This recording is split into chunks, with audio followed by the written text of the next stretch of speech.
వాక్యము నుండి ఒక లేఖన భాగాన్ని చూడగలండి. 2వ దినవృత్తాంతముల గ్రంథము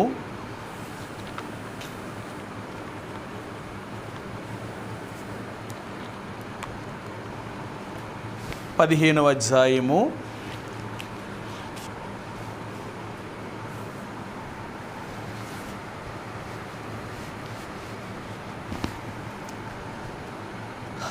2వ వచనాన్ని మనందరం కలిసి ఒక్క మాటలాగా చదువుదామండి.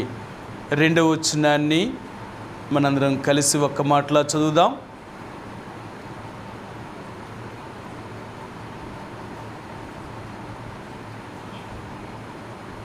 రెండవ దినవృత్తాంతముల గ్రంథము 15వ అధ్యాయము 2వ వచనాన్ని మనందరం కలిసి ఒక్క మాటలాగా చదువుదామండి. ఆశ, యోదావారులారా, బెన్యామీనులారా, మీరందరూ నా మాట వినుడి. మీరు యెహోవా పక్షపు వారైన ఎడల ఆయన మీ పక్షమున నుండును. మీరు ఆయన యుద్ధ విచారణ చేసిన ఎడల ఆయన మీకు ప్రత్యక్షమగును. మీరు ఆయనను విసర్జించిన ఎడల ఆయన మిమ్మును విసర్జించును. మరొక మాట కూడా చదువుదామండి. 15వ వచనాన్ని మనందరం కలిపి చదువుదామండి. 15వ వచనాన్ని కూడా మనందరం కలిపి చదువుదాం. ఇలాగూ ప్రమాణము చేయబడగా యోధావారందరూ సంతోషించిరి. వారు పూర్ణ హృదయముతో ప్రమాణము చేసి పూర్ణ మనసుతో ఆయనను వెదికి ఉండిరి గనుక యెహోవా వారికి ప్రత్యక్షమై చుట్టూనున్న దేశస్తులతో యుద్ధములు లేకుండా వారికి నెమ్మది కలుగజేసెను. ఈ రాత్రికాల సమయంలో చదవబడిన లేఖన భాగాన్ని దేవుడు దీవించునుగాక. మరి మనం ప్రార్థనకి వెళ్ళే ముందుగా దేవుడు మన ప్రార్థనను వినాలి అంటే మనం ఎలాగూ ఉండాలి అనే విషయాల్ని మనం జ్ఞాపకం చేసుకుంటూ ఉంటాం. ఎందుకంటే దేవుడి దగ్గరికి వచ్చినప్పుడల్లా మనం ప్రార్థన చెయ్యాలి అంటే మన హృదయములో పాపము లేకున్నట్లుగా చూసుకోవాలి. మన హృదయములో కానీ మన అంతరంగములో కానీ ఎక్కడైనా పాపము అనేది ఉంటే దేవుడు మన ప్రార్థనను అంగీకరించేవాడు కాదు. ఎందుకంటే పాపము ఎక్కడ ఉంటుందో దేవుడు అక్కడ నివాసము చేయలేడు. పాపము లేని చోట మాత్రమే దేవుడు ఉండగలిగిన వాడు. కాబట్టి నా జీవితంలో పాపము లేకుండా మనం జీవించగలిగితే, పాపము లేకున్నట్లుగా మనం చూసుకోగలిగితే, ఒకవేళ పాపము చేసిన వారమైతే ప్రభువు దగ్గర ఒప్పుకొని క్షమాపణ పొంది మనం ఎప్పుడైతే మన పాపాన్ని విడిచిపెట్టగలుగుతామో అప్పుడే దేవుడు మరలా మన మొరాలకించి మన ప్రార్థనను అంగీకరించి దేవుడు తప్పక మనకు సహాయం చేసేవాడుగా ఉంటాడన్నమాట. ఎందుకంటే దేవుని యొక్క సన్నిధిలో ప్రార్థన కొరకే మనం వచ్చాం కాబట్టి నిజముగా దేవుడు మన ప్రార్థనను అంగీకరించాలి అంటే మనం తప్పక ఆ దేవుని దగ్గర మనంగా ఒక్కసారి సరిచూసుకోవలసిన వారు ఉంటున్నాం. మనందరికీ తెలుసు, ప్రార్థనకి వెళ్ళే ముందు దేవుని వాక్యముతో మనం సరి చేసుకునేవారు. దేవుని వాక్యము మనకు ఒక అద్దము లాంటిది. దేవుని యొక్క వాక్యము దగ్గరికి వస్తే, దేవుని యొక్క సన్నిధిలోనికి వచ్చినప్పుడు దేవుడు మన పై రూపమును చూసేవాడు కాదు, కానీ మన అంతరంగ స్వభావమును చూసేవాడు, మన అంతరంగాన్ని చూసేవాడు. మన హృదయంలో దేవునికి సహింపలేనివి కానీ దేవుడికి ఇష్టం లేనివి కానీ ఏవైనా మన హృదయంలో ఉంటే మన ప్రార్థనను దేవుడు వినేవాడు కాదు. అందుకని మనం చాలా జాగ్రత్త కలిగి ఉంటాం. ఈ లోకములున్న చెడుతనము, ఈ లోకములున్న పాపము మన హృదయంలోనికి రాకుండా మనం జాగ్రత్త పడుతూ ఉంటాం. ఎందుకంటే అలాగూ మనం జాగ్రత్త లేకపోతే ఆత్మ సంబంధమైన వ్యాధిగ్రస్తులుగా చేయబడతాం.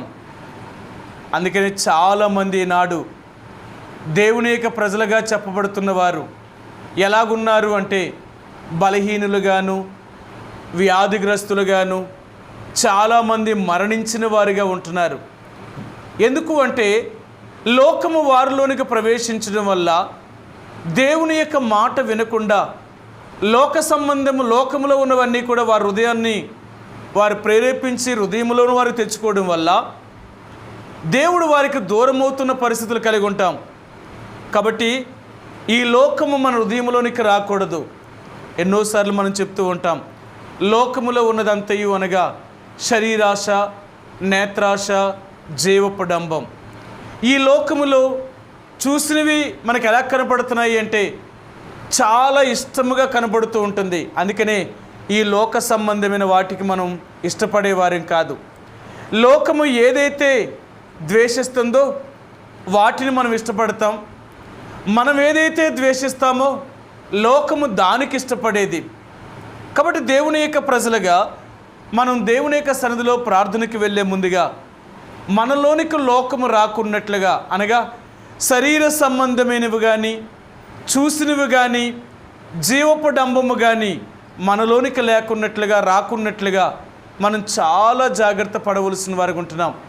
ఒకవేళ అలాగుగానే మనం జాగ్రత్త తీసుకోలేకపోతే ఆత్మీయంగా మనం ఎంతో నష్టపోతాం.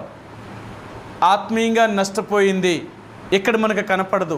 మనకి ఇక్కడ కనిపించేది ఏంటంటే లోక సంబంధంగా మనం ఏం నష్టపోయామో అవి కనపడతాయి.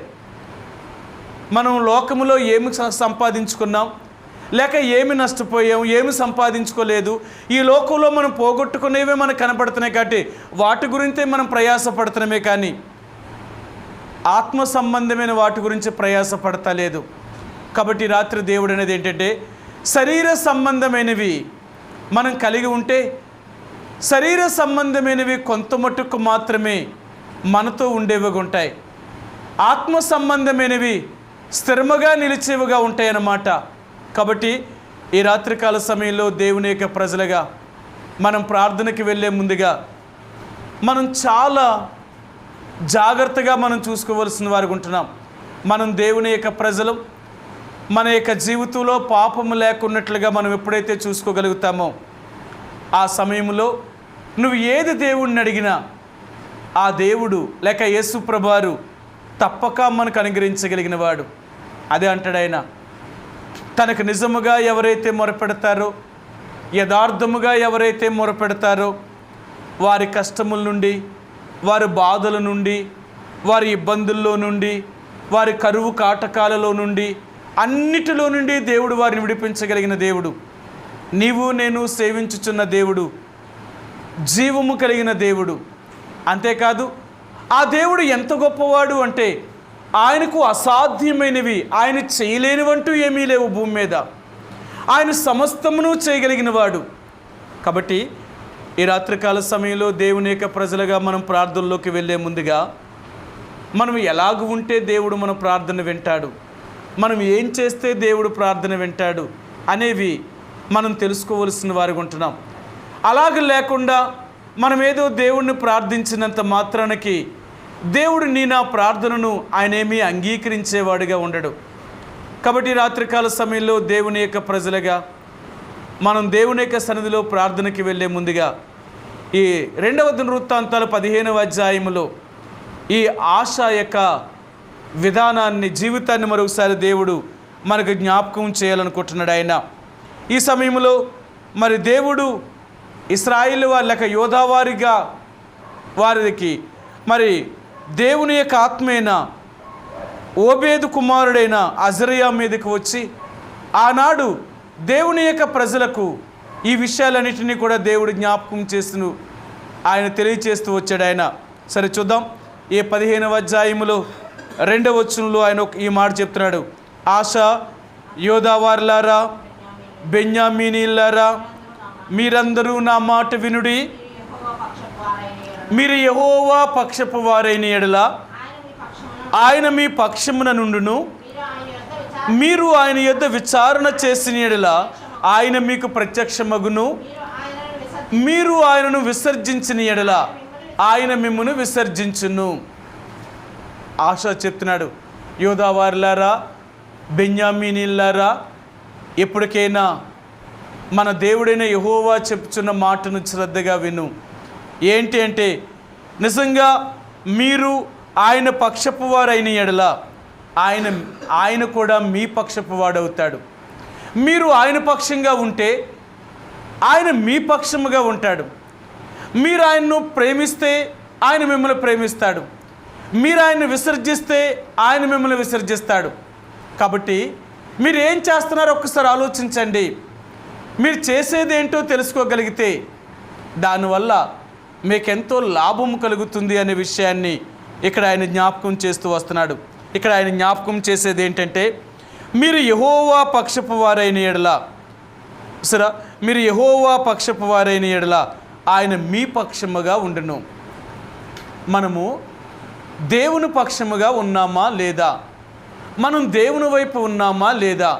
మనం దేవుడితో ఉన్నామా లేదా? ఇది మనం చాలా చూసుకోవలసిన వారు ఉంటున్నాం.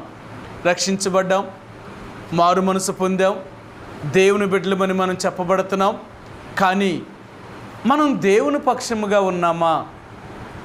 ఈరోజు రాత్రి మనకి జ్ఞాపకం చేసంటే, మీరు నా పక్షముగా ఉన్నవారా? ఒకవేళ మీరు నా పక్షముగా ఉన్నవారు అయితే నా పక్షాన మీరుంటారు. లేదు, నా విరోధ పక్షముగా ఉన్నవారు అయితే నాకు వ్యతిరేకంగా మీరు జీవిస్తారు. ఈరోజు దేవుని యొక్క ప్రజలుగా ఎంతోమంది యేసు ప్రభువుని ఎరిగిన వారమని చెప్పబడుతున్నవారు దేవునికి విరోధమైన జీవితాన్ని జీవిస్తూ వారికి ఇష్టమైనట్లుగా వారి యొక్క హృదయ తలంపులను అనుసరించి వారు దేవునికి విరోధమైన జీవితాన్ని జీవిస్తూ దేవుణ్ణి ఎంతో బాధించేవారిగా, దేవుణ్ణి ఎంతో దుఃఖపెట్టేవారిగా ఉంటున్నారండి. కాబట్టి రాత్రికాల సమయంలో దేవుడు మనకు జ్ఞాపకం చేసేది ఏంటంటే, మీరు నా పక్షముగా ఉన్నారా? అందుకని ఇశ్రాయేలు ప్రజలతో దేవుడు ఐగుప్తు దేశంలో నుంచి వారిని తీసుకుని బయలుదేరి వచ్చినప్పుడు అరణ్యములో లేక ఆ మార్గ మధ్యములో ఎన్నోసార్లు వారు దేవుణ్ణి విసర్జించి దేవునికి వ్యతిరేకమైన జీవితాన్ని జీవించి వారు దేవుణ్ణి బాధ పెట్టినవారు. అందుకని అనేక సార్లు వారు దేవుని పక్షముగా ఉండవలసిన వారు మనుషుల పక్షముగా వారు వెళ్ళి దేవుణ్ణి ఎంతగానో దుఃఖపెట్టిన వారుగా ఉంటున్నారు. దేవుడు అదే చెప్పాడు. ఎన్నోసార్లు ఇశ్రాయేలు ప్రజల విషయంలో ఆయన బాధను అనుభవించాడు. వీరు నా ప్రజలను చెప్పబడుతున్నారు, కానీ వీరు నా పక్షముగా ఉన్నవారు కాదు. కాబట్టి ఈరోజు నువ్వు నేను కూడా దేవుని పక్షముగా దేవుని వైపు ఉన్నవారము అయితే తప్పక దైవ పద్ధతిని అనుసరించేవారము, దైవ నియమాన్ని అనుసరించేవారము, దేవుని యొక్క మాట వినేవారము. అందుకన్నాడు, మీరు నా పక్షపు వారైన ఎడల నేను మీ పక్షపు వాడినవుతాను. మీరు నాకు విరోధులైతే నేను మీకు విరోధులను అవుతాను. మీరు నన్ను విసర్జిస్తే నేను మిమ్మల్ని కూడా విసర్జిస్తాను. మీరు ఏం చేస్తారో దాని ఫలితాన్ని మీరు అనుభవిస్తారా? కాబట్టి దేవుడు ఎప్పుడూ అన్యాయస్తుడు కాదు. ఆయన ఎప్పుడూ తప్పు చేయడు. మనం ఏం చేస్తామో దాని ఫలితాన్నే మనం అనుభవిస్తామే. కానీ దేవుడు ఎప్పుడూ కూడా మనల్ని ఎప్పుడూ కూడా దేవుడు విసర్జించేవాడు కాదు, మనల్ని త్రోసివేసేవాడు కాదు. కాబట్టి రాత్రికాల సమయంలో దేవుడు మనకు జ్ఞాపకం చేసేది ఏంటంటే, మీరు నన్ను యథార్థమైన పూర్ణ మనసుతో వెతికిన ఎడల నేను మీకు ప్రత్యక్షం అవుతాను, నేను మీకు దొరుకుతాను అంటున్నాడు ఆయన. సరే, 15వ వచనాన్ని కూడా చదువుదామండి. 15వ అధ్యాయము 2వ దినవృత్తాంతాల గ్రంథము 15వ అధ్యాయము 15వ వచనమండి. ఇలాగు ప్రమాణము చేయబడగా యోధా వారందరూ సంతోషించిరి. వారిని పూర్ణ హృదయముతో ప్రమాణము చేసి పూర్ణ మనసుతో ఆయన వెతికి ఉండిరి గనుక యెహోవా వారికి ప్రత్యక్షమై చుట్టూనున్న దేశస్థులతో యుద్ధము లేకుండా వారికి నెమ్మది కలుగజేసెను. దేవుడి యొక్క మాట ఎప్పుడైతే విన్నారో, పూర్ణ హృదయముతో పూర్ణ మనసుతో తమ దేవుడిని ఎప్పుడైతే అనుసరించారో, దేవుడు వారి పక్షముగా వచ్చి వారికి నెమ్మదిని కలిగించాడు. వారికి యుద్ధములు లేకుండా చేశాడు. వారి కుటుంబంలో కానీ వారి వ్యక్తిగతంగా కానీ వారెంతో నెమ్మదిని ప్రశాంతతను వారు అనుభవించారు. ఒకప్పుడు దేవుణ్ణి విసర్జించినప్పుడు, వారు దేవుని తృణీకరించినప్పుడు, వీరు దేవునికి దూరమైనప్పుడు వీరి జీవితంలో నెమ్మది లేకుండా పోయింది. సరే, మీకు ఎక్కడే చూపిస్తాను ఆ మాటను. 15వ అధ్యాయము 5-6 వచనాలండి. 5-6 వచనాలు. ఆ కాలములలో దేశముల కాపురస్తులందరిలోనూ గొప్ప కల్లోలములు కలిగిన గనుక తమ పనిపాటులను చక్కపరుచుకున్నటకై తిరుగు వారికి సమాధానము లేకుండెను. దేవుడు జనములను సకల విధములైన బాధలతో శ్రమపరిచెను గనుక జనము జనమును పట్టణము పట్టణమును పాడు చేసెను. కాగా మీరు బలహీనులు కాక ధైర్యము వహించుడి, మీ కార్యము సఫలమగును. ఆశ చెప్తున్నాడు, ఓ యోధావారులారా, ఇశ్రాయేలులారా, ఒకప్పుడు మీరు దేవుని యొక్క మాట వినకపోవడం వల్ల మీ పనులను మీరు చూసుకోవడానికి మీరు వెళ్ళినప్పుడు దేవుడు మీకు నెమ్మది లేకుండా చేశాడు. మీ జీవితంలో ప్రశాంతత లేకుండా పోయింది. అంతేకాదు ఆయన ఏం చేశాడు అంటే మరి సకల విధమైన బాధలతోనూ శ్రమలతోనూ మిమ్మల్ని శ్రమపరిచాడు. ఆయన ఎందుకు అలా చేశాడు అంటే మీరు దేవుణ్ణి విసర్జించడం వల్ల, మీరు దేవుని యొక్క మాట వినకపోవడం వల్ల, మీరు దేవుని యొక్క పక్షముగా లేకపోవడం వల్ల. అందుకనే ఈ రాత్రి దేవుడు అంటున్నాడు, మీరు ఎవరు పక్షముగా ఉన్నారు? మీరు దేవుని పక్షముగా ఉన్నవారా, లేక దేవునికి విరోధమైన పక్షంగా ఉన్నవారా, అపవాది పక్షంగా ఉన్నవారా? ఎప్పుడైతే మనం దేవుని పక్షముగా ఉంటామో మనం దేవుడి యొక్క మాట వినేవారము. మనం ఎప్పుడైతే దేవుని మాట వింటామో దేవుడు తప్పక మన మాట వింటాడు. ఆయన నువ్వు మొరపెట్టినప్పుడల్లా, నువ్వు ప్రార్థన చేసినప్పుడల్లా నీ మొర ఆలకించి ఆయన నీకు సహాయము చేసేవాడిగా, నీకు సమీపముగా ఉండేవాడిగా, నిన్ను రక్షించేవాడిగా ఉంటాడు ఆయన. అందుకనే ఇశ్రాయేలు ప్రజలందరూ కూడా దేవుణ్ణి వెంబడించి యథార్థముగా దేవుణ్ణి అనుసరించినంతకాలము కూడా దేవుడు వారికి నెమ్మది కలుగజేశాడు. వారు దేవునికి మొరపెట్టినప్పుడల్లా దేవుడు వారికి సహాయము చేసి వారిని ఎంతగానో రక్షించిన వాడిగా ఉంటున్నాడు. ఈ రాత్రికాల సమయంలో నీ వ్యక్తిగత జీవితంలో కానీ, నీ కుటుంబ జీవితంలో కానీ, నీ సంఘ జీవితంలో కానీ నీకు నెమ్మది కలగాలన్నా, నీకు సమాధానము కలగాలన్నా, దేవుడు నీ పక్షముగా ఉండాలన్నా మొట్టమొదటిగా నువ్వు దేవుని మాట వినే వ్యక్తిగా ఉన్నావా? ఆయన మాట వింటున్నావా? ఆయన చెప్పినట్లుగా నువ్వు నడవగలుగుతున్నావా? నీ పూర్ణ హృదయముతో ఆయన వెంబడించగలుగుతున్నావా?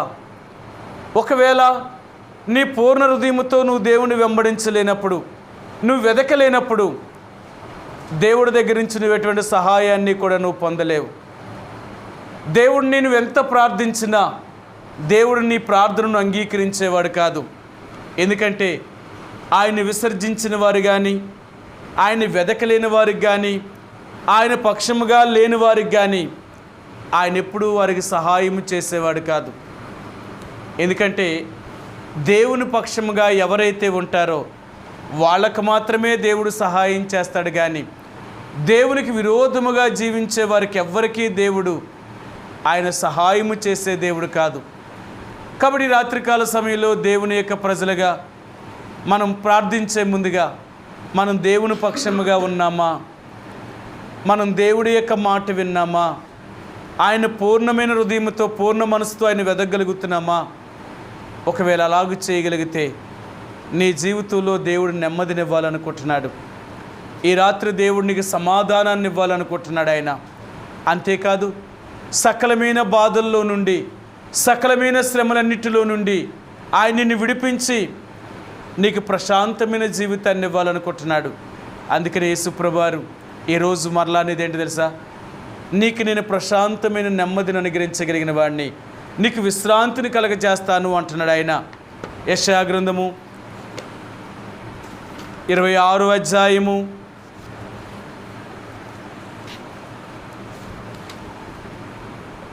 3వ వచనం అండి.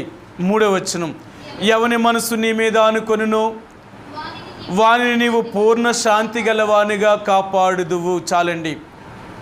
నిజంగా మనం దేవుడి మీద అనుకోగలిగితే, దేవుడి మీద ఆధారపడగలిగితే, దేవుడిని వెదకగలిగితే ఈ రాత్రి దేవుడు అంటున్నాడు, నీకు నేను విశ్రాంతిని కలిగిస్తాను, నీకు నెమ్మదినివ్వగలుగుతాను. నేను ఎవని మనసు నీ మీద అనుకుంటుందో వానికి నీవు మరి పూర్ణ శాంతిని కలిగించగలిగిన దేవుడివి. ప్రియ సహోదరి సోడా, యేసు ప్రభువుని నమ్ముకున్న దేవుని యొక్క బిడ్డ ఎప్పుడూ కలవరపడేవాడు కాదు, ఎప్పుడూ అశాంతి కలిగిన వాడు కాదు, ఎప్పుడూ నెమ్మది లేకుండా ఉండేవాడు కాదు. యేసు ప్రభువుని ఎరిగిన వారు వారి జీవితంలో ఎంతో ప్రశాంతత, ఎంతో నెమ్మదిని కలిగి ఉండేవారు. ఎలాంటి పరిస్థితులు వారి మీదకి వచ్చినప్పటికీ కూడా వారు మాత్రం కలవరపడేవారు కాదు. కారణం ఏంటి అంటే తెలుసా? వారు సేవించుచున్న దేవుడు వారి పక్షముగా ఉన్నాడు కాబట్టి ఆయన వారిని రక్షించగలడు అనే ధైర్యం వాళ్ళది. అది వాళ్ళ నమ్మకం అంతా. మా దేవుడు మాతో ఉండగా మేము దేవుని ప్రజలుగా జీవిస్తున్నప్పుడు ఎవరు మమ్మల్ని ఏం చేయగలరు, ఎవరు మాకు కీడు చేయగలరు? అందుకని యెహోషువతో దేవుడు అంటాడు, యెహోషువ, నువ్వు నా మాట విన్నప్పుడు చుట్టూ ఉన్న ప్రజల చుట్టూ నీ చుట్టూ ఉన్న ప్రజలందరి చుట్టూ కూడా మీకు నెమ్మదిని నేను కలిగిస్తాను, మీకు ప్రశాంతమైన జీవితాన్ని ఇవ్వగలుగుతాను. కాబట్టి ఈ రాత్రికాల సమయంలో దేవాతి దేవుని యొక్క సన్నిధిలోనికి ప్రార్థన కొరకే మనం వచ్చాం. కాబట్టి నిజంగా మనం దేవుని పక్షంగా ఉన్నామా? అంటే ఆయన చెప్పినట్లుగా మనం జీవిస్తున్నామా? ఒకవేళ మనం దేవుడు చెప్పినట్లుగా నడవగలిగితే దేవుడు నీకు కూడా సమీపంగా ఉండేవాడు. మీరు ఆయన పక్షముగా ఉంటే మీరు ఆయన పక్షంగా ఉన్నారు కాబట్టి ఆయన మీ పక్షపువాడవుతాడు. దేవుడు నీ పక్షపువాడైనప్పుడు నీకు విరోధి ఎవడు ఉండలేడు. అందుకంటాడు, దేవుడు మా పక్షమునుండగా మాకు విరోధి ఎవడు అంటాడు ఆయన. దేవుడు నీ పక్షంగా ఉన్నప్పుడు ఈ లోకములో నీకెవ్వరూ విరోధంగా ఉండలేరు. ఒకవేళ నీకు విరోధంగా రూపించబడిన ఏ ఆయుధాన్నైనా సరే దేవుడు దాన్ని నిర్మూలన చేసే దేవుడు ఆయన. కాబట్టి ఈ రాత్రికాల సమయంలో దేవుని యొక్క ప్రజలుగా యేసు ప్రభువారు నీకు నాకు జ్ఞాపకం చేసేది ఏంటంటే, నువ్వు నా పక్షంగా ఉన్నావా? నువ్వు నా పక్షంగా ఉంటే నేను నీ పక్షపు వాడినవుతాను. నేను నీ పక్షపు వాడినయ్యానా? నీ బాధలలో కానీ, నీ శ్రమలలో కానీ, నీ ఇబ్బందుల్లో కానీ, నీ అశాంతికరమైన పరిస్థితుల్లో కానీ, నీకు నెమ్మది లేని పరిస్థితులన్నింటిలో కూడా నేను నెమ్మదిను, ప్రశాంతతను, నీకు విశ్రాంతిని, నీ శ్రమలన్నింటిలో నుంచి విడుదలను నేను కలిగించగలుగుతాను. నేను ఎంత గొప్ప దేవుడినో తెలుసా? నన్ను నువ్వు పూర్ణ హృదయముతో వెదగలిగితే, లేక నువ్వు నా పక్షంగా ఉన్నవారు అయితే నేను మీకు నెమ్మదినిస్తాను. అదే అంటున్నాడు ఈ 2వ దినవృత్తాంతాల గ్రంథం 15వ అధ్యాయంలో. ఆశ యోధా వారితోనూ ఇశ్రాయేలు వారితోనూ, యోధా వారితోనూ బెన్యామీలతోనూ ఆయన మాట్లాడినప్పుడు ఆయన జ్ఞాపకం చేసిన విషయాలన్నీ కూడా చెప్పి, మీరు ఎలాగూ ఉండగలిగితే దేవుడు మిమ్మల్ని కాపాడుతాడు. నా మాట వినండి. మీరు ఏ విగ్రహాలనైతే మీరు పెట్టుకున్నారో ఆ విగ్రహాలను తీసివేయండి. ఏదైతే దేవునికి వ్యతిరేకంగా జీవించాలనుకున్నారో ఆ పద్ధతిని విడనాడండి. మీరు ఎప్పుడైతే ఇలాంటి వాటిని విసర్జించి మీరు దేవుని వైపు తిరుగుతాడో మీకు నెమ్మది కలుగుతుంది, మీ మొర వింటాడు, మీకు సహాయం చేయగలుగుతాడు అని ఆశా యోధా వారికి బెన్యామీలకి ఆ మాట చెప్పినప్పుడు వారందరూ కూడా ప్రమాణము చేశారు. ఇక్కడి నుంచి మేము దేవుడి మాటే వింటాము. మాలో ఎవరైనా సరే దేవుని మాట వినకపోతే, దేవుని పక్షముగా లేకపోతే నిష్కారణముగా వారికి మరణశిక్ష విధిస్తాము అని వారు ప్రమాణము చేశారండి. ఆ రోజు వీరందరూ ఏమని ప్రమాణం చేశారో ఒక మాట మీద చూపిస్తాను. 2వ దినవృత్తాంతాల గ్రంథము 15వ అధ్యాయము 13 వచనమండి. 12-13 వచనాలు. 12-13 వచనాలు. పూర్ణ హృదయముతోనూ పూర్ణాత్మతోనూ తమ పితరుల దేవుడైన యెహోవా యొద్ద తాము విచారణ చేయుదుమనియు, పిన్నలే కానీ పెద్దలే కానీ, పురుషులే కానీ స్త్రీలే కానీ, ఇశ్రాయేలీల దేవుడైన యెహోవా యొద్ద విచారణ చేయని వారికి అందరికీ,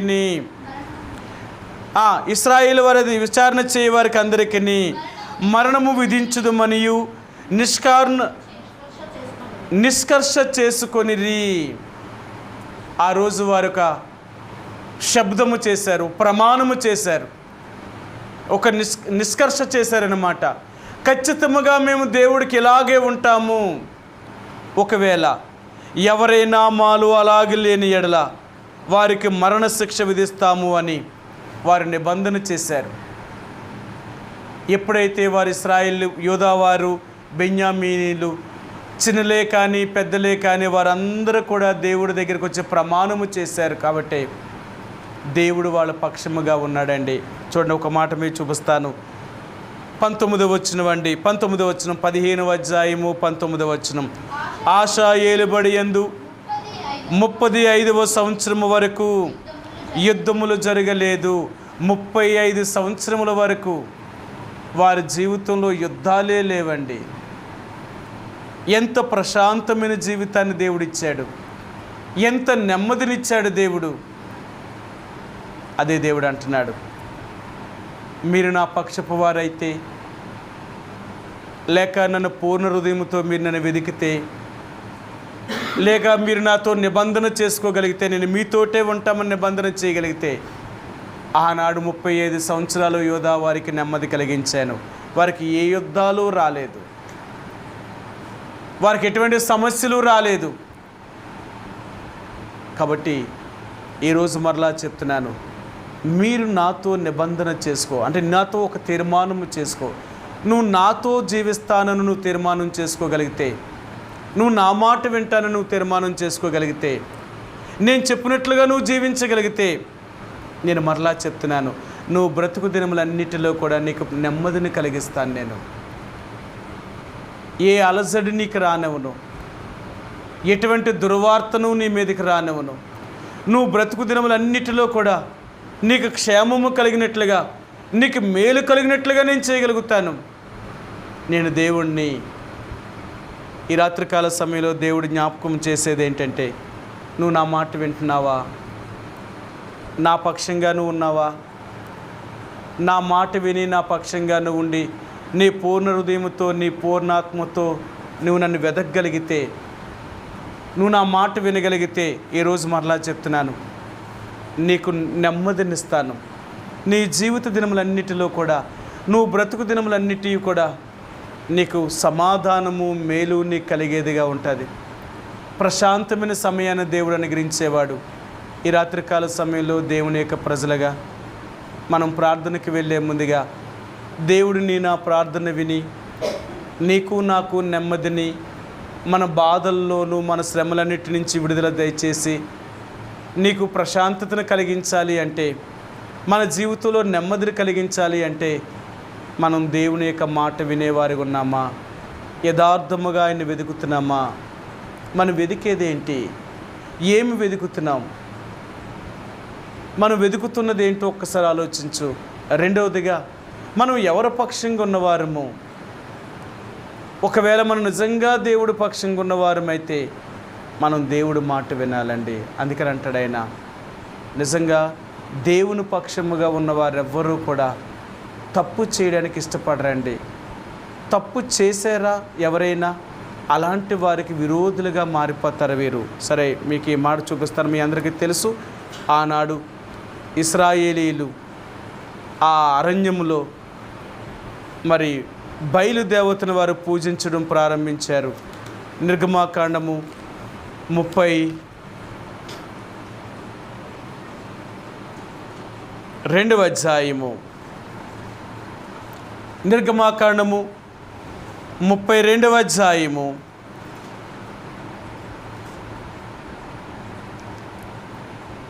26 వచ్చినవండి. 32:26.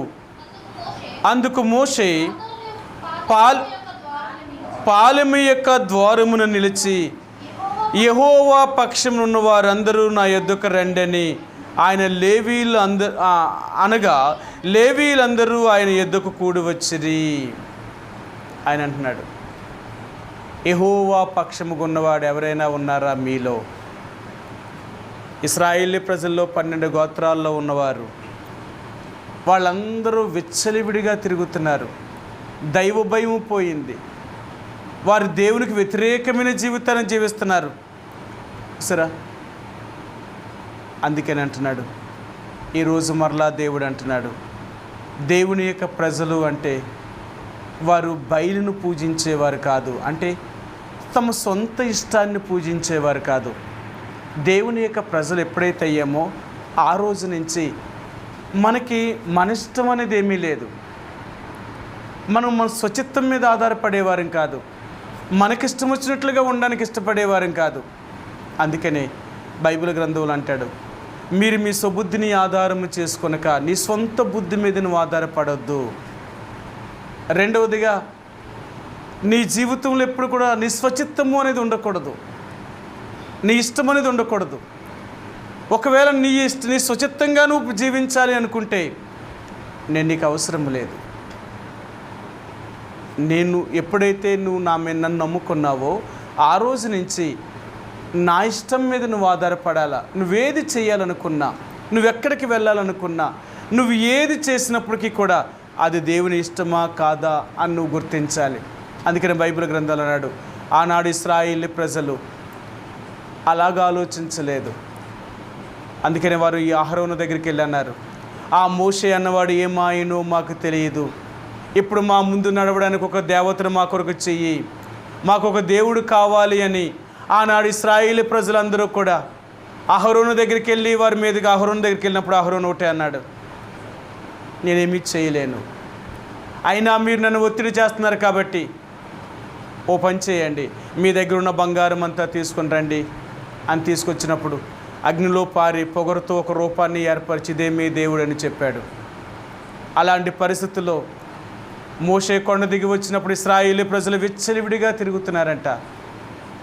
వారు విచ్చలవిడిగా తిరుగుతూ వారికి నాయకుడు లేకపోవడం వల్ల మోషే కోపం వచ్చింది. ఇంతకాలం నేను నడిపించానే, ఈ 40 రోజులు నేను వీరి మధ్య లేకపోయేటప్పటికీ వీళ్ళు ఎలాగ ప్రవర్తిస్తున్నారు అంటే తమ సొంత ఇష్టానుసారంగా జీవించడం ప్రారంభించారు. కాబట్టి అప్పుడు చెప్పాడు, మీలో దేవుని పక్షముగా ఉన్నవారు ఎవరైనా ఉన్నారా? కొన్ని లక్షల మంది జనాంగము, ఇశ్రాయేలు ప్రజల్లో 12 గోత్రాల వారు ఉన్నారు. కానీ ఎవ్వరూ మోషే అడిగిన ప్రశ్నకు సమాధానం చెప్పలేకపోయారు. కొద్దిమంది మాత్రమే, లేవీలు మాత్రమే వచ్చారు. లేవీలు వచ్చారు. చెప్పాడు, మోషే చెప్పాడు, నిజముగా మీరు దేవుని పక్షంగా ఉన్నవారైతే మీ తల్లే కానీ మీ తండ్రే కానీ నీ అన్నదమ్ముడే కానీ నీ అక్క చెల్లెండ్లే కానీ నీ సమీప బంధువుడే కానీ దూర బంధువుడే కానీ ఎవరైనా సరే మీరు బ్రతకనివ్వకూడదు, చంపేయండి. ఈ బయలు యొక్క దేవత గుడిలోనికి వచ్చిన వాళ్ళందరినీ కూడా మీరు చంపేయాలా అని వాళ్ళకి చెప్పాడు.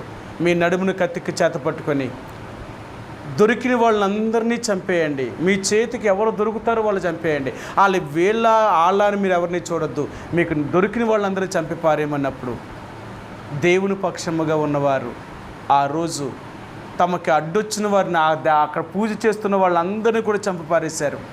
రమారమి ఆ రోజు 3000 మందిని చంపేశారు వారు. ఎందుకంటే దేవుని పక్షముగా ఉన్నవారు ఎలాంటి వారు అంటే పాపము చేసేవారిని ఎవరిని క్షమించేవారు కాదు, వాళ్ళు ఎప్పుడు ఒప్పుకునేవారు కాదు. వాళ్ళెవరికైనా ఒకటే న్యాయము, తప్పు చేశారా అది తండ్రి అయినా తల్లి అయినా కొడుకైనా కూతురైనా మరి ఇంకెవరైనా సరే శిక్ష మాత్రము అంత కఠినంగానే ఉండేది. కారణం ఏంటి అంటే వాళ్ళ దేవుణ్ణి అతిక్రమిస్తే వాళ్ళెవరినైనా క్షమించేవారు కాదు. అందుకని అంటున్నాడు, మీరు దేవుని పక్షముగా ఉన్నవారైతే బయటికి రండి, వాళ్ళు ఉండొద్దు, వారి నుంచి మీరు వేరవ్వాలి, మీరు ప్రత్యేకించబడాలి. అందుకనే దేవుని బిడ్డలుగా నీవు నేను కూడా మనం ప్రత్యేకం చేయబడిన వారము. ఎప్పుడు మర్చిపోకు, మనం దేవుని బిడ్డలం అంటే ఈ లోక సంబంధమైన వాటిని అనుసరించేవారం కాదు, లోకాన్ని ప్రేమించేవారం కాదు, లోకములో ఉన్నట్టు మనుషులు ఉన్నట్లుగా మనం ఉండడానికి ఇష్టపడేవారం కాదు. లోకములో ఉన్నవారికి మనం వ్యతిరేకులము. వాళ్ళు ఏం కోరుకుంటారో, వాళ్ళు ఏమి ప్రేమిస్తారో, వాళ్ళు ఏమి చేస్తారో వాటన్నిటికీ మనం వ్యతిరేకులం. వారు ఉన్నట్లుగా మనం ఉండం, వారు చేసినట్లుగా మనం చెయ్యం, వారు జీవించినట్లుగా మనం జీవించం. ఎందుకంటే వాళ్ళ పాపాన్ని అనుభవించేవారు, మనం పాపాన్ని ద్వేషించేవారు. కాబట్టి రాత్రికాల సమయంలో దేవుని యొక్క ప్రజలుగా మనం దేవుని పక్షముగా ఉన్నావా? అయితే బయటికి రా. ఎవరిలో నుంచి బయటికి రావాలా? ఈ లోకములో ఉన్న వారి నుండి, ఎవరైతే ఇశ్రాయేలు జనాంగం అని చెప్పుకుంటున్నారో ఆ ప్రజల్లో నుంచే వీరిని వేరు చేశాడు. అర్థమైందా? వారిని వేరు చేశాడు. ఒక ప్రత్యేకమైన జీవితం అన్నమాట, ప్రత్యేకమైన జీవితం. ఈ రాత్రి దేవుడు అంటున్నాడు, మీరు నా ప్రజలు అయితే వారి నుండి మీరు వేరయ్యేవారు. అందుకని అపొస్తలుల కార్యం 2వ అధ్యాయంలో కూడా అక్కడ కూడా అదే మాట చెప్తాడు. మీరు నిజముగా దేవుని పక్షంగా ఉండాలి అనుకుంటే మూర్ఖులకు ఈ జనాంగము నుండి మీరు బయటకు వచ్చేయండి. మూర్ఖులకు ఈ తరం వారిని మీరు వేరవ్వాలా? ఆ మనుషులతోటే ఉండి ఆ మనుషులతోటే జీవిస్తూ వారితోటే నువ్వు ఉండి నువ్వు దేవుని బిడ్డనంటే నేను ఎలా నమ్ముతాను? నువ్వు నా పక్షంగా ఉన్నావు అంటే అటువంటి నామకార్థమైన స్థితిలో దేవుని లేని వారితో నువ్వు ఉండకూడదు. దేవుడు ఉన్నవారితోటే నువ్వు ఉండాలి తప్ప దేవుడు లేని వారితో ఉండవద్దు. నేను ఎన్నోసార్లు మీకు చెప్తాను, దేవుడు లేని వారే ఎక్కువ మంది ఉంటారు ఎక్కడైనా. దేవుని కలిగిన వారు ఎప్పుడూ తక్కువ మందే. నువ్వు ఎవరి పక్షంగా ఉంటావు? దేవుడు లేనివారి పక్షంగా ఉంటావా? దేవుడు ఉన్నవారి పక్షంగా ఉంటావా? కారణం ఏంటంటే ఈరోజు దేవుని యొక్క ప్రజలనేవారు దేవుని యొక్క ఇష్టానికి ఒప్పుకోవట్లేదు. అర్థమైందా?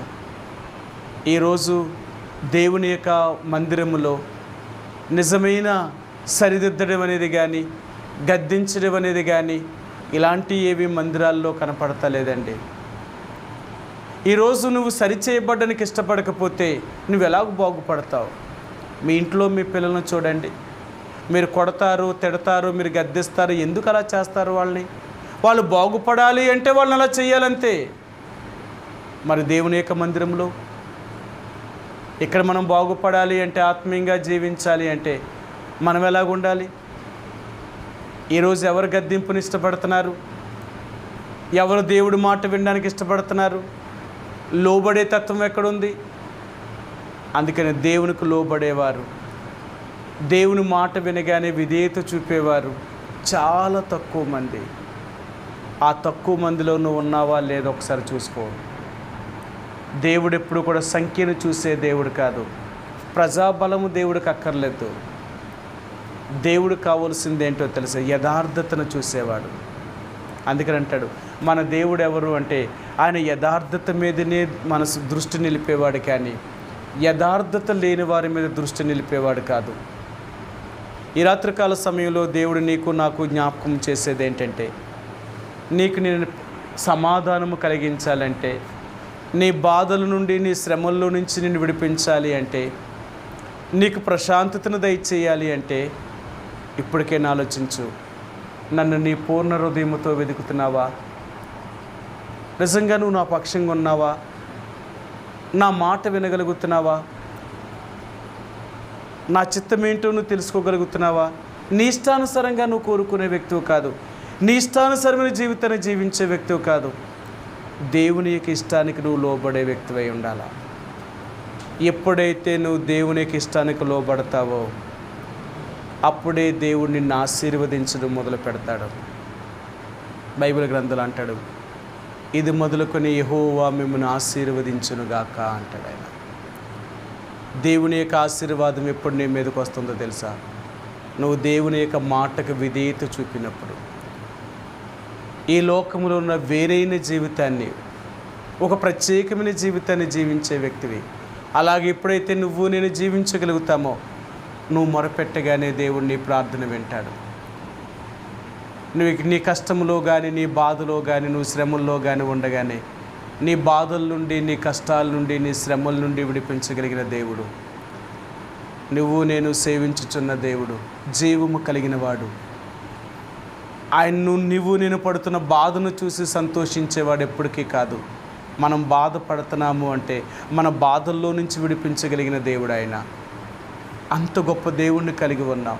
కాబట్టి ఈ రాత్రికాల సమయంలో మనం ప్రార్థనకి వెళ్ళే ముందుగా, ప్రభువా, నా జీవితంలో అనేక సార్లు నేను నిన్ను వెతుకుతున్నానా, లేక నిజంగానే నీ పక్షంగా ఉన్నానా? ఈ రాత్రి నాతో మాట్లాడు. నిజమే, అనేక సార్లు నీ పక్షముగా ఉన్నానని చెప్పి నీ విరోధి పక్షముగా వెళ్ళేవాడిని. ఎందుకంటే నా శరీరము, నాలో ఉన్న కోరికలే నీ నుండి నన్ను దూరం చేసుకుంటూ వెళ్ళిపోతున్నాయి. అనేక సార్లు లోకంలో ఉన్న వారి వలె నేను కూడా జీవించాలనుకునేదాన్ని నన్ను క్షమించు. నేను నీ పక్షముగా ఉంటే నేను లోక సంబంధమైన వ్యక్తిని కాదు, నేను నీ పక్షపు వాడిని కాబట్టి, నీ పక్షపు దాన్ని కాబట్టి నేను లోకములో ఉన్నట్లుగా జీవించను. ఇప్పుడు నేను ఎలా జీవిస్తున్నాను, ఎలాగ నేను బ్రతుకుతున్నాను, నేను నీ పక్షముగా ఉన్నానా లేదా? అందుకని అంటారు, లోకం మనల్ని ఎలా చూస్తో తెలుసా? మనం దేవుని పక్షముగా ఉన్నామా లేదనేది మన మాట కానీ, మన నడక కానీ, మన చూపు కానీ, మనం వేసుకునే మన వస్త్రధరణలో కానీ ఎంత చూస్తో తెలుసా లోకం? వీరా దేవుని ప్రజలు, వీరు ఎలాగున్నారు? అర్థమైందా? అన్నిటినీ లోకం మనల్ని పరీక్ష చేస్తుందండి, మనం చూస్తుంది. దేవుని ప్రజలంటే లోకానికి మాదిరి, అంతేకాని లోకాన్ని చూసి నేర్చుకునేవారం కాదు, లోకం వస్తువుల వల్లే మనం ఉండేవారం కాదు. లోకం మనల్ని చూసి నేర్చుకోవాలి. లోకానికి మనం మాదిరికరమైన జీవితాన్ని కలిగిన వారు. అందుకనే మనం దేవుని పక్షంగా ఉంటే పాపమును ద్వేషించేవారు, పాపముతో సాంగత్యము చేసేవారం కాదు. అందుకనే మోషే అన్నాడు, మీలో యెహోవా పక్షముగా ఉన్నవాడు ఎవడో బయటికి రండి. ఆనాడు ఇశ్రాయేలు ప్రజలు ఎవరు రాలేదు, కానీ లేవీలు మాత్రమే వచ్చారు. ఈరోజు మరలా దేవుడు అంటున్నాడు, మీరు నా పక్షపు వారా? నిజంగా మీరు నా పక్షపు వారైతే ప్రత్యేకంగా రండి బయటికి. మీరు వేరైన వారు, మీరు అందరిలాంటి వారు కాదు. అన్నిటిలో మీ మాదిరి జీవితాన్ని చూపించేవారు. అలాగే జీవించావా? దేవుడు అంటున్నాడు, నిజంగా నువ్వు అలాంటి మాదిరికరమైన జీవితాన్ని జీవిస్తే నేను ఎప్పుడూ నిన్ను వదిలిపెట్టను. నీ శ్రమల్లో కానీ, నీ బాధల్లో కానీ, నీ ఇబ్బందుల్లో కానీ, నీ అశాంతిలో కానీ నేను ఎప్పుడూ నీకు తోడుగా ఉంటాను. నేను నిన్ను కాపాడగలుగుతాను, విడిపిస్తాను, నీకు నెమ్మదినిస్తాను, నీకు నీ కుటుంబానికి తోడుగా ఉంటాను. అందుకనే ఆశా చెప్పాడు, 35 సంవత్సరాల వరకు ఇశ్రాయేలు యోధా వారికి యుద్ధములే లేకుండా దేవుడు నెమ్మది కలిగించాడట. ఎంత సంతోషం చూడండి. 35 సంవత్సరాల వారికి నెమ్మది ఇచ్చాడు అంటే అది సామాన్యమైన విషయమా? దేవుడు ఎంత కాపాడితే వారికి దేవుడు అంత నెమ్మది ఇచ్చాడంటావు. మీరు ఎవరినైనా అడగండి, ఒక ఉద్యోగం చేసే వ్యక్తి, లేక ఒక వ్యాపారం చేసే వ్యక్తి, లేక ఏదైనా ఒక పని చేసే వ్యక్తి తన చేస్తున్న పనిలో కానీ, తన వ్యాపారంలో కానీ, తన ఉద్యోగంలో కానీ ఎన్ని సమస్యలను ఎదుర్కొంటాడో, ఎన్ని పరిస్థితులు తనకు ప్రతికూలంగా ఎదురవుతాయో. ఎప్పుడూ అనుకూలంగా ఉండదు.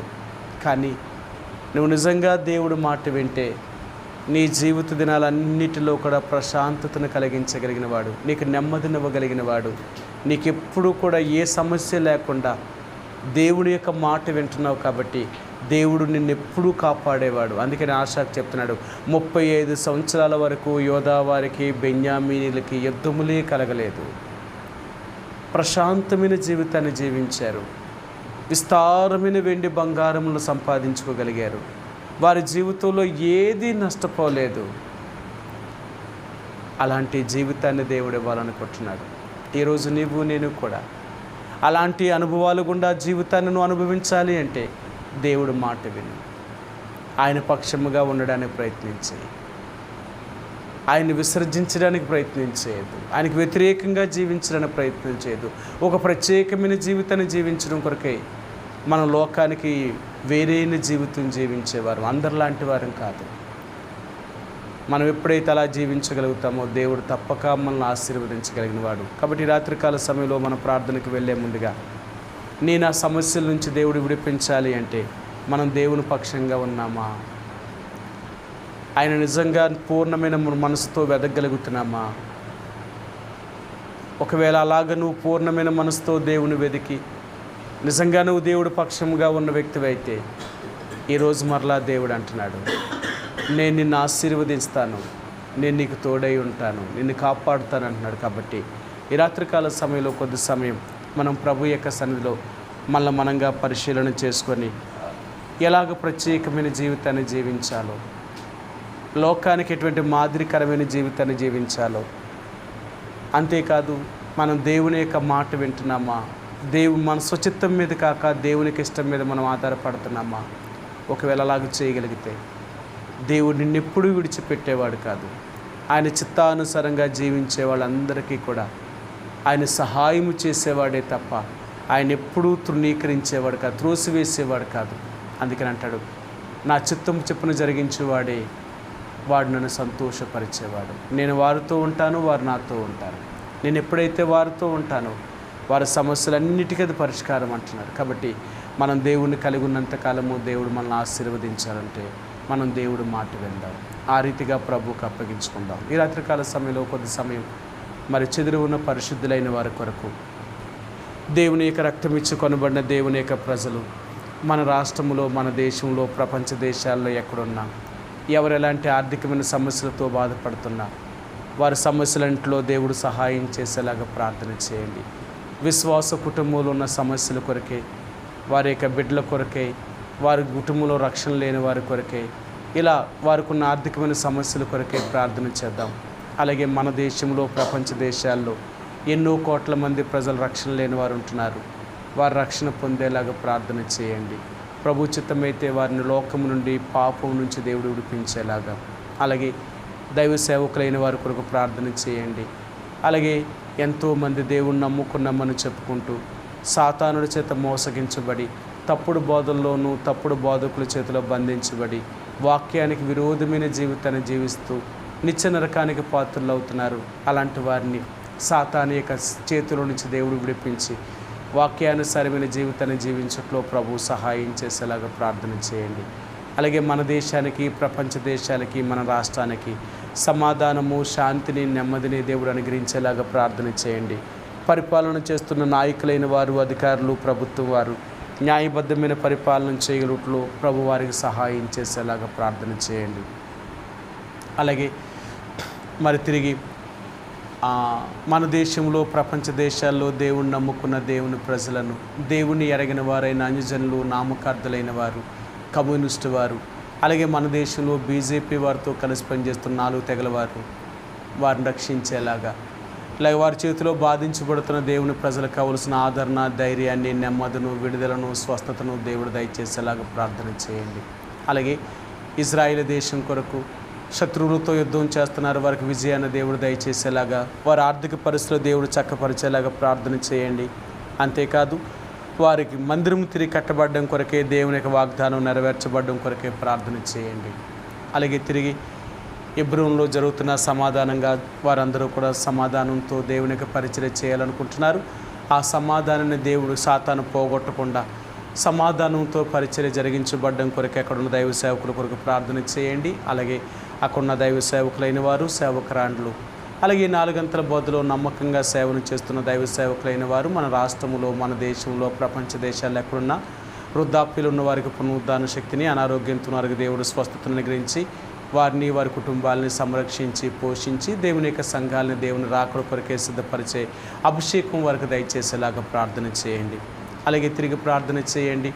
మరి ఈ సమయంలో నర్సిపూడి, రామచంద్రాపురం, అనపర్తి, గంగులూరు పాకలు, కాపువరం, ఇలపల్లి, కృష్ణాపురం, రాఘవాపురం, కాకినాడ, సామర్లకోట, పెద్దాపురం ప్రాంతంలోను, అలాగే విజయనగరంలో ఉన్న డేవిడ్ మార్టిన్ గారు, అతనితో అన్నగారు మరి డేవిడ్ మార్టిన్ గారితో కలిసి పనిచేస్తున్న వారి కొరకు, అలాగే లంకిల్పాల్లో జోనాథన్ మార్టిన్ గారి కొరకు, వారి ఆరోగ్యం కొరకు, వృద్ధాప్యుల్లో వారి ఇరువురికి దేవుడు ఆరోగ్యాన్ని దయచేసేలాగా ప్రార్థన చేయండి. మందిరం నిర్మాణంలో ఉంటుంది లంకిల్పాలెంలో, ప్రభు వారికి సహాయం చేసేలాగా. అలాగే తిరిగి మరి ఏలేశ్వరము, రాజవొమ్మంగి, కొండపల్లి ఉన్న విశ్వాసుల కొరకు ప్రార్థన చేయండి. అలాగే స్థానిక సంఘం కొరకు, వెనకబడుతున్న విశ్వాసుల కొరకు దేవుడు వారిని పురుకొలిపి దేవుని యొక్క మందిరానికి హత్తుకొని దేవుని యొక్క మందిరానికి రాగలుగుట్లో దేవుడు వారిని సంధించేలాగా ప్రార్థన చేయండి. అలాగే తిరిగి మరి దేవుని యొక్క మందిరం ఉన్న ప్రతి ఆర్థిక సమస్యలు దేవుడు తీర్చేలాగా, దేవుని మందిరానికి వస్తున్న ప్రతి విశ్వాస కుటుంబంలో సమృద్ధిని దయచేసి వారికి ఎటువంటి కొరత సమస్య లేకుండా దేవుడు కూడా వారిని సంపూర్ణంగా అన్ని విధాలుగా బలపరిచేలాగా ప్రార్థన చేయండి. అలాగే అనారోగ్యంతో ఉన్న వారి కొరకు ప్రార్థన చేయండి. అన్న పీటర్ అన్న, అలాగే సువన్రావు గారు, సలోమి గారు, అన్నమ్మ గారు, లాజర్ గారు, విక్టర్ పాల్ బ్రదరు, అలాగే మరి సోదరి సత్యవతి గారు, ఇలా బలహీనులైన వారి కొరకు ప్రార్థన చేయండి. దేవుడు వారికి సంపూర్ణమైన ఆరోగ్యాన్ని దయచేసేలాగా.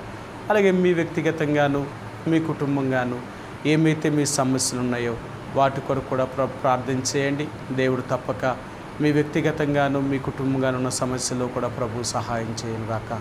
అంతేకాదు ఆదివారం పరిచయ కొరకు ప్రార్థన చేయండి. ఇక్కడ కొండపల్లిలో నిలబడే వారిని కూడా దేవుడు అభిషేకించి వాడుకునేలాగా ప్రభు వారికి సహాయం చేసేలాగా కొద్ది సమయం ఒకరి తర్వాత ఒకరు ప్రభు యొక్క పరిచర్య కొరకు ప్రార్థన చేద్దామండి. ఆ రీతిగా కొద్ది క్షణాలు మనం ప్రభు యొక్క సన్నిధిలో ఈ ప్రార్థన కొడుకులో కొద్ది సమయం ప్రార్థన